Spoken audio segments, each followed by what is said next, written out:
దేవుని మహాపరిశుద్ధ నామానికి మహిమ కలుగునుగాక.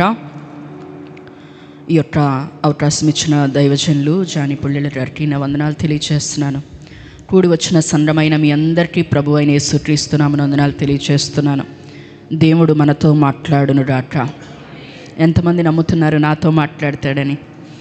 ఆశీర్వాదం అయితే తీసుకుంటాం, కానీ కొంచెం సరిచేయపడడం అంటే కొంచెం కష్టమే కదా.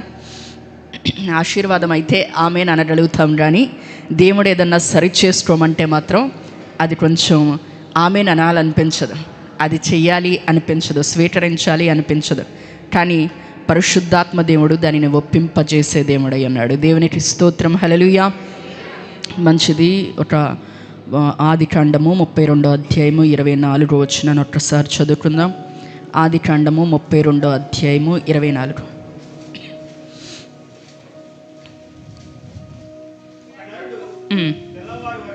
ఒక నరుడు తెల్లవారు వరకు అతనితో పెనుగులాడెను. తాను అతని గెలువకుండుట చూచి తొడగూటి మీద అతనిని కొట్టెను. అప్పుడు అతడు ఆయనతో యాకోబు. ఈ వాక్య భాగం ద్వారా దేవుడు మనతో మాట్లాడునుగాక. సేవకుల ఆశ ఏమై ఉన్నదంటే సంఘాన్ని పరిపూర్ణతలోనికి, సంపూర్ణతలోనికి నడిపించాలి అని. విశ్వాసములో, ప్రార్థనలో, వాక్యములో, సమస్తమైన విషయాల్లో క్రీస్తు పోలిక మనలో కనిపించే వరకు దైవజనుడికంట ఒక రూపాన్ని చూపించాడంట దేవుడు. మందిరాన్ని ఈ రీతిగా కట్టమని. ఆ రూపము దర్శనములో వచ్చిన ఆ రూపము కనపడే వరకు కూడా దైవజనుడు నరకడము, చెక్కడము, గొడ్డలితో అన్ని పనులు చేయడము మానలేదు. ఎందుకంటే దేవుడిచ్చిన ఆ దర్శనము సంద్రము పక్షంగా నెరవేర్చబడాలని. దేవునికి స్తోత్రం, హల్లెలూయా. మరి నిజంగా ఈ ప్రాంతంలో నేను చూస్తూ వస్తూ ఉన్నాను. మీ యొక్క బిజీ లైఫ్లో, రన్నింగ్ లైఫ్, రోబోటిక్ లైఫ్, మనస్ఫూర్తిగా కన్నీరు కార్చే టైం కూడా ఉండదేమో. ఏదైనా బాధ ఉన్నా, శ్రమ ఉన్నా ఎవరికైనా చెప్పుకునే టైం కూడా ఉండదేమో. కానీ ఇలాంటి బిజీ లైఫ్లో కూడా మీకున్న ఒకే ఒక్క సెలవు దినాన్ని ప్రభు సన్నిధిలో గడపడం అది నిశ్చయముగా మీకు ఆశీర్వాదం. మరి పాస్టర్ గారు దానితో మాత్రమే మిమ్మల్ని విడిచిపెట్టకుండా మధ్యలో ఏం కండక్ట్ చేస్తున్నారు? జూమ్ మీటింగ్స్ ద్వారా కూడా దేవుని వాక్యాన్ని అందిస్తున్నారు. ఎందుకు ఇవన్నీ చేస్తున్నారు అని మనం ఆలోచిస్తే ఒకే ఒక్క మాట, మనము సంపూర్ణతలోనికి రావాలి. దేవునికి స్తోత్రం, హల్లెలూయా. మీకున్న బిజీ లైఫ్లో మీరు చాలా దేవునికి ప్రాముఖ్యత ఇస్తున్నారు, దేవుని వాక్యాన్ని వింటున్నారు, మంచిదే. కానీ ఈరోజు దేవుడు నా మదిలో ఉంచిన మాట ఏంటంటే, సంఘమైన మీరు ఒకప్పుడున్న ప్రార్థనా జీవితం నేడు కూడా మీరు కలిగి ఉన్నారా? ప్రార్థనలో సంపూర్ణతని సాధించే కృప దేవుడు మనకు అనుగ్రహించునుగాక. ప్రార్థన ద్వారా అనేక అద్భుతాలు జరుగుతాయని, ఏదైనా చేయగలిగిన సామర్థ్యం, మనం ఆరాధిస్తున్న దేవుడు ఏదైనా చేయగలిగిన సర్వసమర్థుడని తెలుసు. ప్రార్థన ద్వారా మన పరిస్థితులు మారిపోతాయి అని తెలుసు. కానీ ప్రార్థన చేయడంలో మన స్థాయి దినదినము పెరుగుతూ ఉందా, తరుగుతూ ఉందా? పరిగెత్తే ఈ యొక్క లైఫ్లో ఎంత సమయాన్ని ప్రభు కొరకు కేటాయించగలుగుతున్నాం? ఎన్ని గంటలు ప్రార్థించగలుగుతున్నాం? ప్రార్థనలో సంపూర్ణత రావాలంటే, పరిపూర్ణతలోనికి రావాలంటే మనం ఏం చేయాలి అనేది ఈరోజు వాక్యం ద్వారా మీకు చెప్పడానికి ఇష్టపడుతూ ఉన్నాను. బైబిల్లో పరిశుద్ధ గ్రంథములో ప్రార్థన అనగానే గుర్తొచ్చే మొట్టమొదటి వ్యక్తి ప్రార్థన ఎవరిదండి? యాకోబు ప్రార్థన. ఎందుకంటే అక్కడ ఒక విచిత్రమైన మాట రాయబడి ఉంది. ఏమంటే దేవుడేనంట అతనిని గెలవలేకపోయాడంట. దేవునికి స్తోత్రం, హల్లెలూయా. ఏమండి, ప్రార్థనలో ప్రాక్టీస్ చేస్తూ ఉండాలి మన స్థాయిని దినదినం పెంచుకోవడానికి. ఈరోజు 1 నిమిషం దేవునితో గడిపామా, రోజు రేపు 2 నిమిషాలు. మన స్థాయి దినదినం ఏమవుతూ ఉండాలి? ప్రార్థన చేయడానికి మన స్థాయి పెరుగుతూ ఉండాలి. ఎట్లా పెరగాలి అనేది మీకు 3 విషయాలు చెప్తాను. మన ప్రార్థన జీవితం ఎలా ఉండాలి అంటే, మొట్టమొదట మనము దేవునితో మాట్లాడాలి. చెప్పండి అందరూ కూడా, దేవునితో మాట్లాడాలి. ఏ విధంగా మాట్లాడాలి అంటే, యాకోబు ప్రార్థించాడంట. ఒక రాత్రంతా ప్రార్థిస్తూనే ఉన్నాడంట. ఏమని ప్రార్థించాడు? వారి బంధువుల గురించి, వారి కుటుంబ సభ్యుల గురించి, వారి వంశావళి గురించి, అందరి గురించి ప్రార్థన అంశాలు ఎత్తి ప్రార్థించాడా అంటే అక్కడ రాయబడిన ఒకే ఒక్క అంశం ఏంటంటే, నీవు నన్ను ఆశీర్వదిస్తే గాని నేను నీ పాదాలు విడిచిపెట్టను. ఒకే ఒక్క మాటని రాత్రంతా ఎలా ప్రార్థించాడండి. వివిధ రకాలైన స్లాండ్స్లో ఏమన్నా అడిగాడంట, నీవు నన్ను ఆశీర్వదించు, నువ్వు నన్ను ఆశీర్వదించు, నీవు నన్ను ఆశీర్వదించు అని రాత్రంతా అదే మాట్లాడగలిగాడా? రాత్రంతా ఒక్క ముట్ట పట్టుకొని దేవుని పాదాలు ఎలా పట్టుకున్నాడు? ఆయనే కదిలి వెళ్ళలేకుండా ఎలా చేయగలిగాడు? అసలు అది అతనికి ఎలా సాధ్యమైంది? దేవుడే నేను ఈ మనిషిని గెలవలేకపోతున్నాను అన్నాడంట. చూడండి, ఈ కాన్వర్సేషన్ గమనిస్తూ ఉంటే ఒక చిన్న పిల్లోడు మనం ఇంటి దగ్గర నుంచి వెళ్ళిపోతూ ఉంటుంటే మన కుమారుడు కానీ మన కుమార్తె కానీ వచ్చి కాళ్ళు గట్టిగా పట్టుకుంటే వాడిని విడిపించుకొని ఒక్క దెబ్బకి వెళ్ళగలిగిన శక్తి సామర్థ్యం మనకున్నా కూడా వాడిని మనం విడిచి త్రోసివేసి వెళ్ళలేం. వీళ్ళిద్దరు కాన్వర్సేషన్ అలాగే ఉండిద్ది. దేవుడంట ఈ యొక్క యాకోబుని త్రోసివేసి వెళ్ళలేకపోతున్నాడంట. దేవునికి స్తోత్రం, హల్లెలూయా. ఏమని ప్రార్థించాడండి ఇంతగా? రాత్రంతా ఎట్లాగా ప్రార్థనని కొనసాగించగలిగాడు? ఏమి మేలైన మాటలు మాట్లాడాడు? ఏ పదజాలాన్ని ఉచ్చరించాడు? ఎటువంటి శ్రేష్టమైన మాటలు ఉచ్చరిస్తే ఆయన నిలబడిపోయాడు అనేది మనం గమనిస్తే చూడండి, హోషేయ 12:4 చూద్దాం. హోషేయ 12:4 అక్కడ భక్తుడు రాస్తూ ఉన్నాడు. అతడు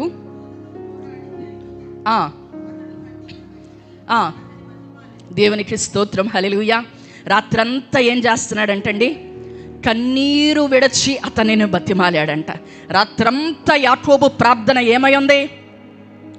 కన్నీరు మాత్రమే ఉంది. దేవునికి స్తోత్రం, హల్లెలూయా. మొట్టమొదట ప్రార్థనలో మనం సంపూర్ణతని సాధించాలి అంటే దేవునితో మాట్లాడాలి.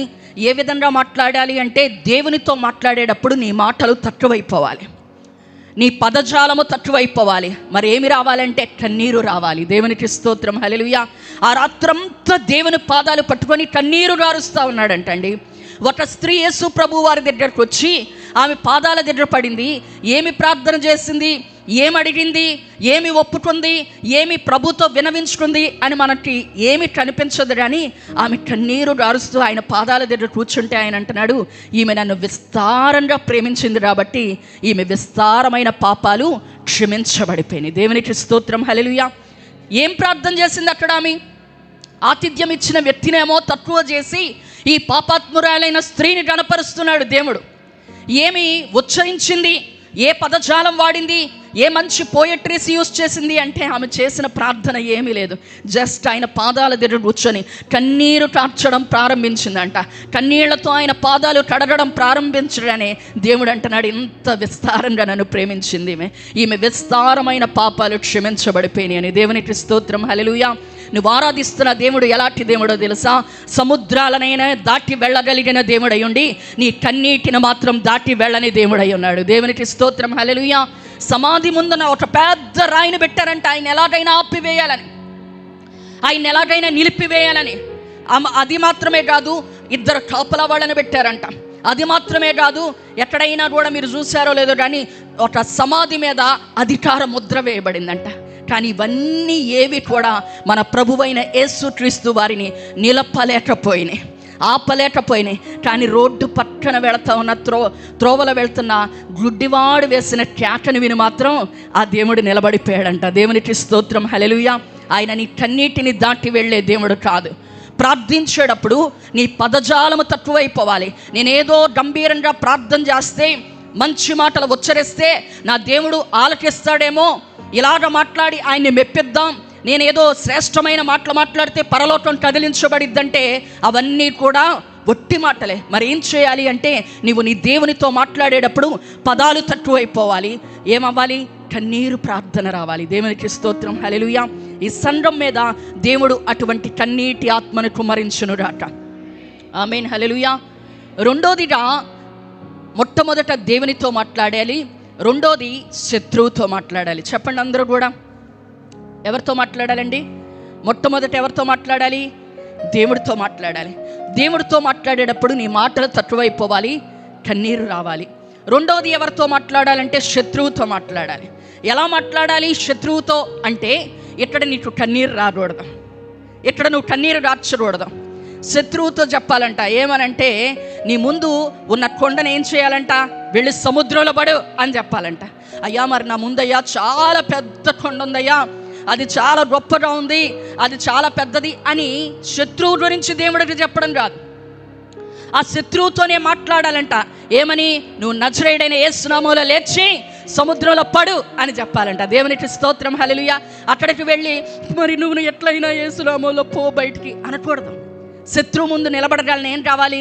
రోషన్ కావాలి. దేవునికి స్తోత్రం, హల్లెలూయా. అక్కడ కన్నీరు గార్చకూడదు. ఈరోజు దేవుని ప్రార్థనలో మనము సంపూర్ణత సాధించాలంటే మొట్టమొదట దేవునితో మాట్లాడాలి. ఎలా మాట్లాడాలి అంటే కన్నీళ్లతో మాట్లాడే అనుభవం రావాలి. రెండోది, నీ శత్రువుతో నువ్వు మాట్లాడగలగాలి. నీ ముందు ఏ శత్రువు, ఏ ఆటంకము, ఏ అడ్డు నిలబడిందో నాకు తెలియదు, కానీ దానితో మాట్లాడు. దాన్ని కమాండ్ చేయడం స్టార్ట్ చేయి. నజరేయుడైన యేసు నామములో ఇక్కడి నుంచి తొలగి పొమ్మని ఆజ్ఞాపించు. అదేమైపోయేది? అక్కడి నుంచి పారిపోయేది. దావీదు యుద్ధ నేర్పరితనం లేదు, అనుభవం లేదు, మరి ఏ ఆయుధాలు లేవు. వెళ్తా ఉన్నాడు. ఒకటే శత్రువుతో మాట్లాడుతూ ఉన్నాడు. నిశ్చయముగా నేను నా దేవుడు నా చేతికి అప్పగిస్తున్నాడు, నేను నీ తల తెడ్డ నరుకుతాను అంటున్నాడు. దేవునికి స్తోత్రం, హల్లెలూయా. ఈయన దగ్గర ఎక్కడదండి ఆయుధం ఉందా? ఈయన దగ్గర కత్తుందా, గొడ్డలుందా? ఏయో చిన్న చిన్న రాళ్ళు పట్టుకొని అంటున్నాడు, నా దేవుడు నేను అప్పగిస్తున్నాడు నా చేతికి అని. అవతలోడేం తక్కువడేం కాదు. అవతలోడు కూడా అంట వాడి దేవతల నామము పేరట శపించడం ప్రారంభిస్తున్నాడంట. అదొక స్పిరిచువల్ వార్ జరుగుతుంది, ఆత్మీయ యుద్ధం జరుగుతుంది. వాడి యొక్క శత్రువుల నామం పేరట, వాడి యొక్క దేవతల నామం పేరట శపిస్తూ దావీదు మీదకి వస్తుంటే దావీదు ఒకటే అంటున్నాడు, నేనైతే నా యెహోవా నామం పేరట నీ మీదకి వస్తున్నానని. దేవునికి స్తోత్రం, హల్లెలూయా. ముందున్న గొల్యాతు గురించి దేవుడితో వినవించట్లే. అయ్యా గొల్యాతు దగ్గర మరి గొల్యాతు చాలా బలాఢ్యుడయ్యా, ఇన్ని మూరల ఎత్తున్నాడయ్యా, ఇన్ని అడుగులు ఉన్నాడయ్యా, ఆయన ధోని అంతా వీట పట్టుకొని ఉన్నాడు, ఆయన శిరస్త్రాణం ఎత్తడదయ్యా, ఎంత బాజు అనుభవుడయ్యా, ఎట్లయినా నువ్వే తొలగించయ్యా అని వెళ్ళి గొల్యాతు గురించి దేవుడికి చెప్పట్లా. గొల్యాతు ముందు నుంచొని శత్రువును పొగడట్లేదు. చూడండి, దావీదు గురించి దేవుడు మాట్లాడుతూ అంటా ఉంటాడు ఏమనంటే, దావీదు చక్కని నేత్రములు గలవాడు, చూచుటకు సుందరమైనవాడు. ఆ పైన వచనంలోనే దేవుడు ఏమంటాడంటే, నరులు పై రూపాన్ని చూస్తే దేవుడు ఏం చేస్తాడంట? హృదయాన్ని లక్ష్యపెట్టి. ఆ దేవుడు మళ్ళీ కింద వచనంకి వచ్చేసరికి అంటాడు, దావీదు ఎర్రనివాడు, చక్కనివాడు, చూచుటకు చక్కని నేత్రములు గలవాడు. అంటే దావీదు యొక్క పై రూపాన్ని గురించి చెప్పట్లా, దావీదు యొక్క అంతరంగం గురించి దేవుడు చెప్తా ఉన్నాడు. ఎందుకు అని అంటే, ఈ యొక్క రాజు కానీ, సౌలు కానీ, సైనికులు కానీ అందరూ భయంతో దాడుకొని యుద్ధం చేయవలసిన రాజు, సైన్యాన్ని ముందుకు నడిపించవలసిన రాజు, అతనే క్షేమకరమైన స్థలంలో ఉండి ఆయనే దాడుకొని ఉంటే ఈ దావీదు ముందుకు వెళ్ళి అంటున్నాడు, వీళ్ళందరూ ఏం చూస్తున్నారంటే గొల్యాతు ఎంత బలాఢ్యుడు, అతనికి ఎంత యుద్ధ నేర్పరితనం ఉంది, ఎంత ఆయుధాలు ధరించున్నాడు అంటే, ఆ యొక్క ఫీల్డ్లో దావీదు ఎంటర్ అయ్యి అంటాడు, ఈ సున్నతి లేని ఫిలిష్తీయుడు ఎంత అంటాడు. దేవునికి స్తోత్రం, హల్లెలూయా. వీళ్ళందరూ కూడా గొల్యాతు ఏమి కలిగి ఉన్నారో చూస్తే దావీదు మాత్రమే గొల్యాతు దగ్గర ఏమీ లేదో చూడగలిగాడు. అందుకే దేవుడు అంటున్నాడు, దావీదు చక్కని నేత్రాలు గలవాడు. అంటే దేవుడు ఏ దృష్టితో చూస్తాడో అదే దృష్టితో దావీదు కూడా చూడగలుగుతున్నాడు. అందుకనే దావీదుని అంటాడు చక్కని నేత్రములు గలవాడు. ఈరోజు దేవుని సన్నిధిలో ఉన్న నీ ముందు ఏ శత్రువు నిలబడున్నాడో, ఏ రోగం ఉందో, ఏ శ్రమ ఉందో, ఏ ఆటంకం ఉందో, ఆ శత్రువుతో మాట్లాడటం ప్రారంభించు నజరేయుడైన యేసు నామములో. ఇదిగో అక్కడికి వెళ్ళి ఏడవడం కాదు, సాతాను ముందు నిలబడిపోయి జీవము గల దేవుని కుమారుడమైన కుమార్తెవైన నీవు భయపడడం కాదు, శత్రువును చూసి ఏడవడం, కన్నీరు గార్చడం కాదు, నీ యొక్క శ్రమ గురించి, నీ దుఃఖము గురించి, నీ శత్రువు గురించి నా దేవుడి ముందు పొగడడం కాదు, వర్ణించడం కాదు. మరేం చేయాలి అంటే శత్రువుతో మాట్లాడడం ప్రారంభించు. నువ్వు మాట్లాడుతూ ఉండగానే వాడు పారిపోతాడు. దేవునికి స్తోత్రం, హల్లెలూయా. దుష్టుని ఏం చేయాలంట? మనము గద్దించాలి. అప్పుడు ఏం చేస్తాడు? వాడు పారిపోతాడు. దేవునికి స్తోత్రం, హల్లెలూయా. మీ పక్కన వాళ్ళ షేటండి ఇచ్చి చెప్పండి, మీ పక్కన వాళ్ళ షేటండి ఇవ్వండి ఒక్కసారి, నీ ముందున్న శత్రువుని గద్దించు అని చెప్పండి. నీ ముందున్న శత్రువుని గద్దించండి. ప్రతి ఒక్కరి జీవితంలో ఏ శత్రువు నిలబడిందో, ఏ శత్రువు నిలబడిందో, అది ఒక రోగమైనా, లేదంటే ఒక శ్రమైనా, ఒక అవమానమే అయినా సరే, ఏదో ఒక శత్రువు నీ ముందు నిలబడి నేను కలవరపరుస్తున్నాడు కదా. నేను గలిబిలి పెడుతున్నాడు కదా, ఇదిగో నీట అయిపోయింది నా జీవితం అనిపించేటట్లుగా అదే ఒక గొప్ప పర్వతంలాగా కనిపిస్తుందేమో, దాన్ని వర్ణించడం మానేసే. అది చాలా పెద్ద రోగం అండి, అది ఎవ్వరూ చేయలేరు, కానీ నా దేవుడు చేయగలిగిన సమర్థుడైన దేవుడు. దేవునికి స్తోత్రం, హల్లెలూయా. ఒకసారి నేను హైదరాబాద్ ప్రాంతానికి వాక్యం చెప్పడానికి వెళ్తే అన్యజనులు అంట వాళ్ళు నా దగ్గరకు వచ్చి, అమ్మ మీరు మా ఇంటికి వచ్చి ప్రార్థన చేయాలి అని అడిగారు. నేనున్న హోటల్ రూమ్ దగ్గరికి వచ్చి నేను అన్నాను, కొంచెం ఇక్కడ వచ్చినంత అవైలబిలిటీలో ఇండియాలో ఉండను కదా, కొంచెం యాటిట్యూడ్తో చెప్పాను. ఏమనంటే, నేను రానమ్మా, మీరే చర్చ్ దగ్గరికి రండి, మీటింగ్ దగ్గరికి ప్రార్థన చేస్తాను అయిపోయిన తర్వాత అని చెప్పాను. నేను మీటింగ్కి రెడీ అవుతా ఉంటే దేవుడు నాతో మాట్లాడుతూ ఉన్నాడు. ఏమని అంటే, నువ్వు వెళ్ళు అని. అప్పుడు నన్ను పిలిచిన పాస్టర్ గారికి కాల్ చేసి, అయ్యా నేను హోటల్ రూమ్ నుంచి మీటింగ్కి వచ్చే దారిలోనే ముందే నేను బయలుదేరిపోతాను, కాబట్టి వెళ్దాము, వాళ్ళు ప్రార్థన చేయమన్నారు కదా, వాళ్ళ ఇంటికి వెళ్ళి వాళ్ళని దర్శించి ప్రార్థన చేసి మీటింగ్ దగ్గరికి వెళ్దామన్నాను. వెళదామని వెళ్ళిన తర్వాత తెలిసింది ఏంటంటే, ఆ అమ్మాయికి 16 సంవత్సరాలు వచ్చినాయి. పెళ్ళైన 18 సంవత్సరాల తర్వాత ఒక ఆడపిల్ల పుట్టింది. వాళ్ళ సంతోషానికి అవధులు లేవని సంతోషపడే లోపే ఆ అమ్మాయికి ఏంటంటే, బాడీలో అవయవాలన్నీ ఎదుగుతున్నాయి కానీ బ్రెయిన్ మాత్రం ఎదగట్లేదు. బ్రెయిన్ మాత్రం చిన్నదిగా ఉండిపోయింది. చూడండి, ఇన్ని సంవత్సరాలు గడిచినా కూడా, 16 సంవత్సరాలు వచ్చిన శరీరం అంతా ఆకృతంతా బాగా వచ్చేసింది, కానీ ఒక వేలు కదపలేదు. చీమలు గుట్టేస్తున్నా తోలుకోలేదు, ఏమీ చేయలేదు. జావల్ లాంటివే పోసి అన్ని రోజులు నడిపిస్తూ ఉన్నారు. భయంకరమైన రూపంలో స్కెలిటన్ లాగా ఉంది. అక్కడికి వెళ్ళిన తర్వాత మీరు నమ్మండి, నా కాళ్ళు చేతులు వనకడం ప్రారంభమైంది. దేవా స్తోత్రం, ఎందుకు వచ్చాను అనవసరంగా, ముందే రానన్నాను, అట్లాగే రాకుండా ఉంటే బాగుండేది, ఏదో జ్వరమో ఏదో జలుబో దగ్గో ఏదో అనుకొని వచ్చాను, ఇక్కడికి వచ్చాక ఈ రూపం చూస్తే నాకు భయం వేస్తుంది అని వాళ్ళు చెప్తా ఉన్నారు. ఎన్నో ప్రాంతాలు తిరిగామమ్మా, ఎన్నో మ్రొట్టాము, మాకున్న ధనమంతా ఖర్చు పెట్టాము, కానీ ఏ ప్రయోజనము లేదమ్మా. ఇప్పుడు యేసయ్య చేస్తాడు మా జీవితంలో మేలని వస్తున్నామమ్మా, ఇప్పుడిప్పుడే మీరు ప్రార్థన చేయండి అంటే కడుపులో ఎక్కడ లేని గడబడం ప్రారంభమైపోయింది. అయ్యో బాబోయ్, ఎందుకు వచ్చాను నాయనో, అనవసరం వచ్చినట్టున్నాను, రాకుండా ఉంటే పొరవన్నా నిలబడును అనుకుంటున్నాను నేను. సరే ఏం చేస్తాం, వెళ్ళాను కదా. వెళ్ళినప్పుడు ఇక్కడ కూర్చొని అక్కడ ఆ బెడ్ దగ్గర ఆ అమ్మాయికి ఇక్కడ తల మీద ఇక్కడ నుదుటి మీద చెయ్యేసి దేవుడు నన్ను ప్రేరేపిస్తూ ఉంటే ఆత్మతో నింపబడి అన్య భాషలతో ప్రార్థన చేస్తా, కమాండ్ చేస్తూ ఉన్నాను. నజరేయుడైన యేసు నామములో పొమ్మని ఆజ్ఞాపిస్తూ ఉన్నాను. నజరేయుడైన యేసు నామములో పొమ్మని అన్య భాషల్లో మాట్లాడుతూ అదే మాటను ఉచ్చరిస్తూ కమాండ్ చేస్తూ ఉన్నాను. ప్రార్థన బాగా చేస్తూ ఉన్నాను, ఏదేదో మాట్లాడుతున్నాను, వాళ్ళందరికీ తెలియదు, నేను ఏదేదో అరుస్తూ ఉన్నాను. అలాగా నుదుటి మీద గట్టిగా చేసి ప్రార్థన చేసి నేను ఏదేదో మాట్లాడుతూ ఆ అమ్మాయి దేహాన్ని అంతటిని ఇలాగ అనుకుంటా చూస్తూ ఉంటుంటే, నేను అన్య భాషల్లో మాట్లాడుతూ ఉండగానే ఆ అమ్మాయి కాలు బొట్టన వేలు అలా కదిపిందండి. శరీరం అంతా పక్షవాతం, ఏమీ కదపలేదు, కళ్ళు మాత్రమే కదపగలిగిన ఆ అమ్మాయి ఎప్పుడైతే నేను ఇలా ప్రార్థన చేస్తూ ఉన్నానో కాలు బొట్టన వేలు అలా కదిపితే నాకు కొంచెం ధైర్యం వచ్చేసింది. ధైర్యం వచ్చాను, దేవుడు మీ అమ్మాయిని స్వస్థపరిచాడు, మళ్ళీ వెళ్ళి సిటీ బ్రెయిన్ చేయించుకోండి అని చెప్పి వచ్చాను. వెళ్ళి మీటింగ్కి వచ్చేసాను. నా మీటింగ్ అయిపోయింది. తర్వాత విజయవాడకు వచ్చాను. వాళ్ళు తర్వాత 3 రోజుల తర్వాత నాకు కాల్ చేసి చెప్పిన మాట ఏంటంటే, సిస్టర్ గారు హాస్పిటల్కి వెళ్ళాం, సిటీ బ్రెయిన్ చేపించిన తర్వాత డాక్టర్స్ ఆశ్చర్యపోయిన విషయం ఏంటంటే, ఏం జరిగిందో ఈ రోజుల్లో, ఈ 3 రోజుల్లో నాకు తెలియదు కానమ్మా, మీ అమ్మాయి బ్రెయిన్ పెరగడం ప్రారంభం అయిపోయిందని. చప్పటి రొట్టె దేవుని నామాన్ని మహిమపడదాం. హల్లెలూయా, హల్లెలూయా.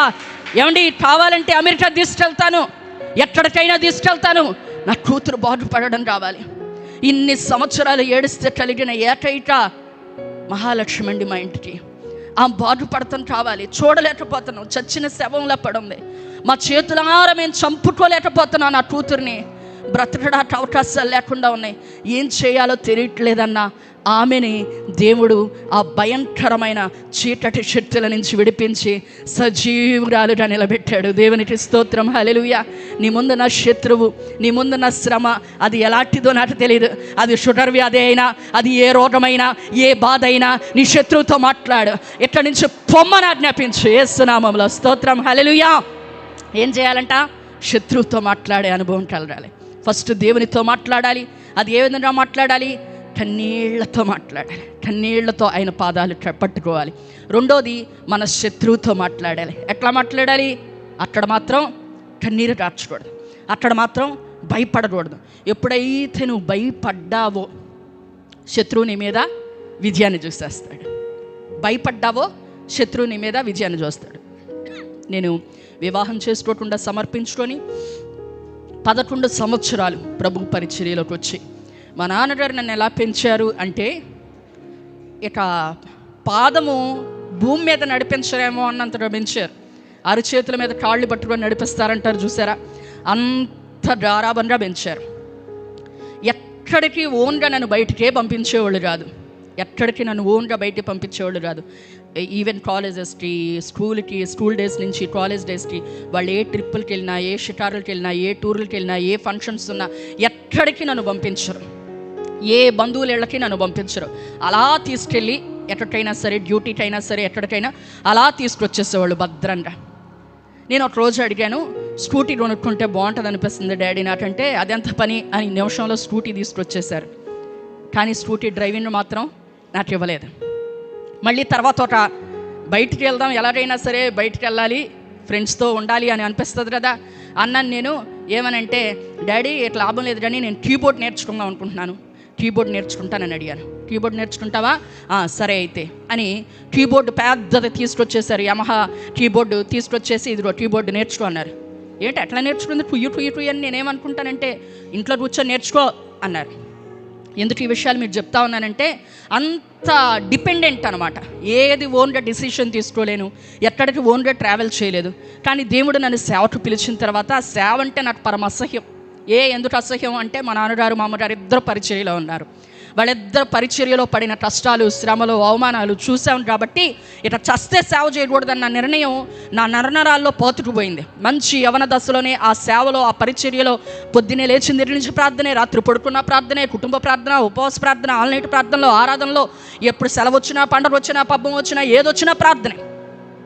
ఒక బంధువులు తెలియదు, ఒక ఫంక్షన్లు తెలియదు, ఒక టూర్లు తెలియదు, ఒక ట్రిప్ తెలియదు, ఎక్కడికి వెళ్ళిన పాపానికే పోలేదు. ఎప్పుడు ఏమి చూసినా పరిస్థితులే లేవు. కానీ దేవుని మహాకృపను బట్టి ఇప్పుడు అన్ని దేశాలు తిరుగుతున్నాను, అన్నీ చూస్తున్నాను అనుకోండి. దేవునికి స్తోత్రం, హల్లెలూయా. అంత డిపెండెంట్ మైండ్, ఏమి ఓన్గా డిసిషన్ తీసుకోలేను. ఎవడో వచ్చి మనల్ని చుట్టేసుకొని నోట్లో, ఇదిరా పాదిరే ఇలా రా, ఈ రూపాయి తీసుకొని చందా తీసుకో, మా అమ్మాయి రాదురని ఈరోజు చందా ఇదిగో అనేవాడు. చూసిన ఆ ఏజ్లో నాకు ఎలా అనిపించేది అంటే, రూపాయికి ఏమొస్తుందిరా, ఏదో పెద్ద బిల్డప్లో ఇస్తున్నావు నువ్వు వచ్చి నీ మొహంలాగా అన్న మనసులో తిట్టుకుంటూ ఉండేదాన్ని. ఎవరి కోసం వీళ్ళు కన్నీరు గారుస్తారో, రాత్రంతా కూర్చొని ఏడుస్తారో, ఎవరి కోసం వేదన పడతారో, ఎవరి కోసము వాళ్ళ జీవితం అంతా త్యాగం చేసేస్తారో, వాళ్ళ ధనాన్ని, వాళ్ళ యవన బలాన్ని, వాళ్ళ సమస్తాన్ని విడిచిపెట్టేస్తారో, ఆ సంద్రము మరి భార్య భర్తలు గొడవాడుకుంటే కలిసిపోతారు. తల్లిదండ్రులు గొడవాడుకుంటే మళ్ళీ మాట అనుకుంటే మళ్ళీ ఏమైపోతారు? కలిసిపోతారు. బిడ్డలోనూ తల్లిదండ్రులు గొడవాడుకుంటారు. గొడవలు ఆడుకోకుండా ఎవరైనా ఉన్నారా ఇక్కడ? చెయ్యొద్దండి. అసలు మా జీవితంలో మేము ఒక్క మాట అని ఎరగండి మా అమ్మాయిని కానీ, లేదా అనుకుంటాం కదా ఒక చోటన్నప్పుడు, అనుకుంటే ఏమైపోతారు? మళ్ళీ కలిసిపోతారు. కానీ సంఘ బిడ్డలు మాత్రం సేవకులను అంతగా ప్రేమించరు. విచిత్రమైన వాటికే దేవుని మందిరాన్ని మానేస్తూ ఉంటారు. కనీసం ఒక మనిషి చనిపోతే కూడా అంత ఏడవరు. కానీ ఎవరన్నా సంఘాన్ని విడిచి వెళ్ళిపోతే, ఆత్మీయ బిడ్డలు పోతే ఎంతగా ఏడ్చేవాళ్ళు మా నాన్నగారు. గుండె పగిలిపోయి అంతగా ఏడ్చేవాళ్ళు అన్నమాట. ఇవన్నీ చూసి నాకు అనిపించేది, చస్తే సేవ చేయకూడదు, సేవకులు కాకుండానట్లు జాగ్రత్త పడండి అన్నాడు కదా, సేవకులకు 2 తీర్పు అని చెప్పాడు కదా దేవుడు అని. సేవ అంటేనే ఒక వ్యతిరేకమైన భావాలు నాలో నిలువెల్లా నిండిపోయినప్పుడు, దేవుడే నన్ను దర్శించి నాతో స్వయంగా మాట్లాడినప్పుడు నాకు తెలియకుండానే ప్రభువుకి నా జీవితాన్ని నేను అప్పగించుకున్నాను. దేవునికి స్తోత్రం, హల్లెలూయా. చాలా రోజుల తర్వాత కానీ దాన్ని దేవుడు స్థిరపరిచి ఇటు రీతిగా పరిపూర్ణంగా పరిచర్యలోకి రావడానికి మార్గాలు తెరవబడలేదు. కానీ ఇంత డిపెండెంట్ మైండ్ అయిన నేను ఒక చిన్న డిసిషన్ తీసుకోలేను. కానీ కోవిడ్ టైంలో మా నాన్నగారికి ఒక నిర్ణయం వచ్చింది. ఏంటి ఆ నిర్ణయం అంటే, దేవుడు నేను సేవకు పిలిచాడంటున్నావు, ఏర్పరుచుకున్నాడు అంటున్నావు, ఎన్నుకున్నాడు అంటున్నావు, మంచిదే, ఈ పరిచర్యలో మంచిగా కొనసాగుతున్నావు, మంచి వాక్యం చెప్తున్నావు, బయటకు వెళ్తున్నావు, బాగానే ఉంది. కానీ సేవ అంటే ఇది కాదు. మరి ఏం చేయమంటారు డాడీ అంటే, కట్టు బట్టలతో బయటికి వెళ్ళిపో, బయటికి వెళ్ళిపోయి ఎక్కడ దేవుడు ఉండమంటాడో అక్కడ ఉండు, ఎక్కడ దేవుడు సేవ చేయమంటాడో అక్కడ సేవ చేయి, ఏది దేవుడు తినమంటాడో అది తిను, ఎక్కడ దేవుడు ఏమిస్తాడో అది తీసుకో, అంతే సేవ. కానీ నాన్నగారు కట్టిన ఈ సంఘంలోనే నువ్వు కూడా కూర్చొని అదే 60 మందికి 50 మందికి నేను వాక్యం చెప్తానంటే అది సేవ రాదు. నువ్వు ఓన్గా నువ్వు ఆత్మీయ బిడ్డలను కనాలి అనే మంచి కోవిడ్ టైంలో నన్ను మా నాన్నగారు బయటకు పంపించారు. వెరీ రీసెంట్, బాగా వాడబడుతున్నా, అప్పటికే మంచి పేరు వచ్చేసింది, అనేక ప్రాంతాల్లో స్పీకర్గా వెళ్తా ఉన్నాను. కట్టుబట్టలంటే కట్టుబట్టలతోనే బయటకు వచ్చేసాను. ఎలా బ్రతకాలో ఎక్కడుండాలో ఏమీ తెలియదు. ఆయన ఇచ్చిన ఇన్స్పిరేషన్ ఏంటంటే యేసన్న గారు అలాగే సేవ చేశారు, కట్టుబట్టలతో బయటకు వచ్చి సేవ చేశారు. వాళ్ళంటే పురుషులండి. స్త్రీని నేను ఎక్కడ పడుకోగలను, రోడ్డు పక్కన పడుకోగలనా, చెట్టు కింద ఉండగలనా, ఏం చేయగలను? అదేదో అమాయకపు రోజులు.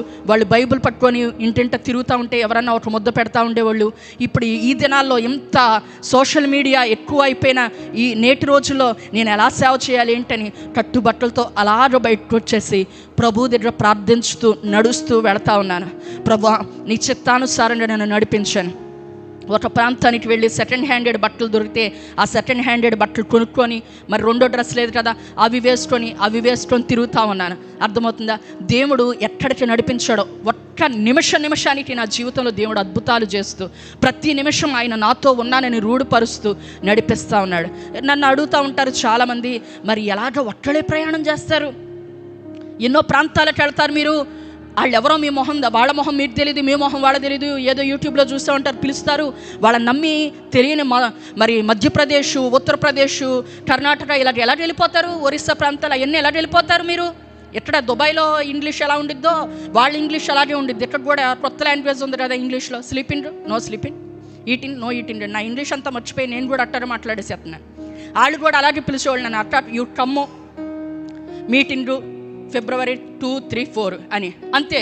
అవి కమ్ము అని పెట్టేదాన్ని, వెళ్ళిపోయేదాన్ని. అర్థమవుతుందా? ఏమైంది? వాళ్ళెవరో నీకేం తెలుసు? వాళ్ళెవరో నీకు ముట్టుమొహం తెలియదు, ఎలా వెళ్ళిపోతున్నావు? నీకు భయం అయ్యదా? వాళ్ళు ఏమైనా చేస్తేనో ఒంటరిగా వెళ్ళిపోతావు నువ్వు అని అంటే, నాకు ఎప్పుడు ధైర్యం ఇచ్చే ఒక్క మాట ఏంటంటే, నిన్ను సృజించిన వాడు నీకు భర్త అయి ఉన్నాడు. దేవునికి స్తోత్రం, హల్లెలూయా. నిన్ను సృజించిన వాడు నీకు భర్త అయి ఉన్నాడు. నేను సేవ ప్రారంభించిన దినాల్లో ఒక సేవకురాలు నాకు ఒక టెస్టిమనీ చెప్పింది. ఏమనంటే, చాలా డిపెండెంట్, ఏ డిసిషన్స్ తీసుకోలేను, ఎక్కడికి ఓన్గా ట్రావెల్ చేయలేను, ఒక రోడ్డు దాటడం రాదు, ఎవరైనా రోడ్డు దాటి వచ్చే దాట ఉండి వాళ్ళతో పాటు పరిగెత్తేదాన్ని. అలాంటి మైండ్ నన్ను దేవుడు ఎంతగా తర్ఫీదిచ్చాడు, ఎంతగా మార్చాడు. ఏ పురుషులతో మాట్లాడేదాన్ని కాదు, పురుషులతో మాట్లాడకూడదు అని, పురుషులతో మాట్లాడాలంటే భయం, మగవాళ్ళతో మాట్లాడితే ఏమైద్దోనని. అలాంటి నా జీవితాన్ని ఎంతగా దేవుడు మలుస్తూ వచ్చాడు. ఒక పాస్టర్ గారు నాకు సేవ ప్రారంభ దినాల్లో చెప్పింది ఏమనంటే, ఇలాంటి పెద్ద హాల్లో ఒక మీటింగ్ జరుగుతూ ఉంటే ఆ మీటింగ్లో కంట బట్టలు ఏమీ లేకుండా దురాత్మల చేత నింపబడిన ఒక వ్యక్తి వచ్చి పళ్ళు పటపటా నూరుకుంటా వచ్చి కొడతాట అందరి మీద పళ్ళు నూరుకుంటా అలా వచ్చేసేసి ఆ స్టేజ్ మీద పాస్టర్ గారు వాళ్ళ కుమారుడు నిలబడి ఆరాధన చేస్తూ ఉంటే, అతను వచ్చిన ఆ విధానానికి ఇక్కడున్న వాళ్ళందరూ హాలు బయటికి వెళ్ళిపోయారంట. ఇటోళ్ళు అటు పక్క దొప్పుకున్నారు, కుర్చీలన్నీ చల్లా చెదురుగా పడిపోయినాయి. అతను స్టేజ్ దగ్గరకు వచ్చి ఒక కుర్చీ పట్టుకొని పాస్టర్ గారి మీద ఇట్లా అన్నాడంట. ఈ పక్కనున్న కుమారుడు అన్నాడంట, చేయబట్టుకొని మమ్మీ కమ్ బ్యాక్ అని లాగాడంట, మమ్మీ వెనక్కడా అని లాగాడంట, ఎక్కడ కుర్చీతో కొడతాడోనని. అవందంట, లీవ్ మై హ్యాండ్ అని చెయ్యొదులు అని చెప్పి చెయ్యి ఒక్క విదిలించుకొని, నజరేయుడైన యేసు నామములో నీకు పట్టిన దురాత్మ శక్తుల నుంచి విడుదల కలుగునుగాక అని ప్రార్థించిందంట. టపక్కన పడి 2 నిమిషాలు ఆగిన తర్వాత ఆ మనిషి లేచి అదే కుర్చీ వేసుకొని అక్కడ ఆరాధనలో కూర్చున్నాడంట, వస్త్రాలు లేకుండానే. మీటింగ్ అయ్యే వరకు కూడా. దేవునికి స్తోత్రం, హల్లెలూయా.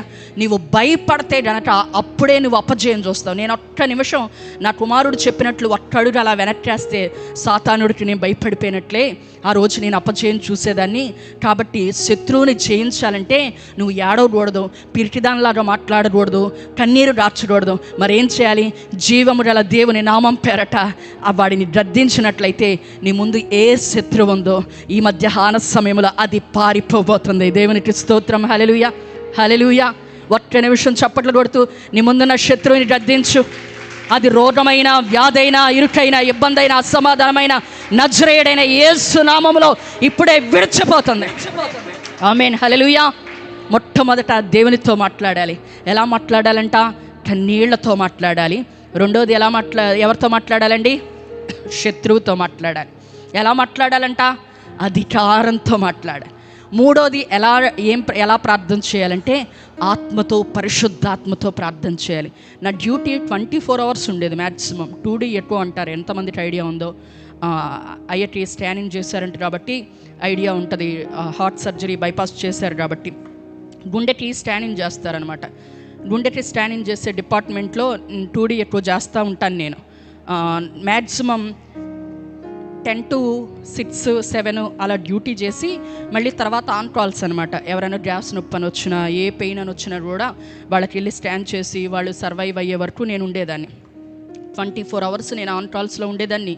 ఏదైనా ఒక పేషెంట్ వస్తే నైట్ అంతా నేను వాళ్ళు సర్వైవ్ అయ్యే వరకు కూడా ఉండేదాన్ని. అయితే అలాంటి డ్యూటీలో కూడా మరి ప్రార్థన జీవితాన్ని ఎలా కాపాడుకోవాలి, ఎలా ప్రార్థన చేయాలి, ఎలాగ నా ఆత్మీయ జీవితాన్ని పడిపోకుండా నేను కట్టుకోవాలంటే దేవుడు ఒక పరిశుద్ధాత్మ అభిషేకంతో నన్ను నింపి అన్య భాషల్లో దేవునితో మాట్లాడడం నాకు నేర్పించాడు. దేవునికి స్తోత్రం, హల్లెలూయా. నువ్వు వంట చేస్తున్నావా, కూర్చున్నావా, ఏ పని చేస్తున్నావు? నేను ఐసీయూలోకి వెళ్ళినా, ఎక్కువ చేస్తున్నా, అన్య భాషలతో దేవుడితో మాట్లాడుతూ ఆత్మలో ప్రార్థన చేసేదాన్ని. నువ్వు ఏ పని చేస్తున్నా, నడుస్తున్నా, ఏ పని చేస్తున్నా కూడా నువ్వు దేవుని ఆత్మతో నింపబడి ప్రార్థన చేయడం నేర్చుకుంటే గనక ఏమైందండి? ఎక్కడున్నా కూడా ఎల్లప్పుడూ ఎడతెగక ప్రార్థన చేయండి అని ఉంది బైబిల్లో. ఉందా లేదా? అది ఎలా సాధ్యమైద్ది? Is it possible? అది సాధ్యమయ్యే పనా ఎడతెగకుండా? అంటే అది పరిశుద్ధాత్మ నీ మీదకి వస్తే దేవుని ఆత్మతో నువ్వు ఎల్లప్పుడూ ప్రార్థించేటట్లుగా దేవుడు చేస్తాడు. చూడండి, అపోస్తుల కార్యాలు. సరే, నాకు ఇవ్వబడిన సమయం అయిపోయింది. 1 కొరింథీయులు 14:2 చూద్దాం. కొరింథీయులకు రాసిన మొదటి పత్రిక 14 అధ్యాయం 2వ వచనం చదివేద్దాం. భాషతో మాట్లాడేవాడు మనుష్యులతో కాదు, దేవునితో మాట్లాడుతున్నాడు. దేవునికి స్తోత్రం, హల్లెలూయా. మనుషులు ఎవ్వరూ దాన్ని గమనించలేరు, కానీ ఏం మాట్లాడుతున్నావు వాళ్ళకి తెలియదు, కానీ దేవుడు మాత్రం నువ్వేం మాట్లాడుతున్నావో గ్రహిస్తాడు. దాన్ని ఆయన ఆలోచిస్తాడు. కాబట్టి ప్రార్థనలో సంపూర్ణత కావాలి అంటే కనుక మొట్టమొదట దేవునితో మాట్లాడాలి. ఎలా మాట్లాడాలంటే నీ కఠినమైన హృదయము, బండలాంటి హృదయం బద్దలు కొట్టబడి కన్నీటి ప్రార్థన అనుభవంలోనికి నువ్వు రావాలి. కన్నీళ్లతో ఆయన పాదాలు కడగాలి. రెండోది, నీ శత్రువుతో మాట్లాడాలి. ఎలా మాట్లాడాలి అంట? కన్నీళ్లు లేకుండా అధికారంతో మాట్లాడాలి. మూడోది, దేవుని ఆత్మతో ప్రార్థించే అనుభవం కావాలి. ఈ 3 అనుభవాలు మీ జీవితంలో ఉంటే కనుక ప్రార్థనలో సంపూర్ణతను మీరు సాధించగలుగుతారు. కళ్ళు మూసుకోండి, చిన్న ప్రార్థన చేస్తాను.